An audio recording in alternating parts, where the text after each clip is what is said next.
ड्रायव्हरवर पण गुन्हा दाखल केला आहे आणि मालकाला पण त्याच्या संदर्भामध्ये गुन्ह्यामध्ये त्याच्यात इन्व्हॉल्व केलं। याच्यामध्ये नेहमीप्रमाणे राज्य सरकार अशा प्रकारची घटना घडल्यानंतर साधारण त्यांच्या कुटुंबियांना 5 लाख रुपये देत असतं।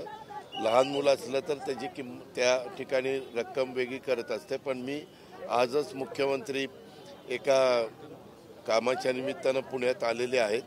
मी परत गेल्यानंतर त्यांच्याशी बोलून यांना निश्चितपणे जखमींचा सगळा खर्च हा राज्य सरकारकडनं केला जाईल आणि कारण सगळेच महाराष्ट्रातलेच आहेत, आपल्या अमरावती जिल्ह्यातले आहेत आणि बाकीचं जे काही मृत झालेले आहेत त्यांच्या नातेवाईकांना देखील मदत त्या ठिकाणी केली जाईल। दादा, बऱ्याच तायांनी असंही म्हटलं की त्यांना लाडकी बहीण योजनेचा लाभ नाही मिळाला, याबद्दल काय म्हणाल तुम्ही? नाही, त्याच्यामध्ये त्यांचे फॉर्म भरले गेले नाहीत का काय झालं?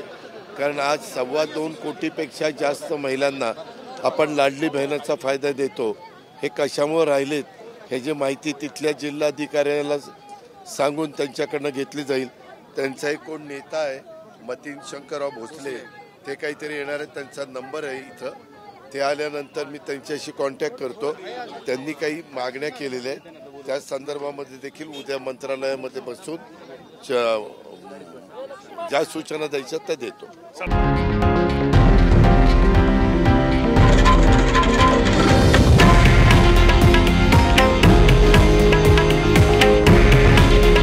हे आहे देशातील नंबर 1 न्यूज नेटवर्क आणि आपण पाहत आहात TV9 मराठी।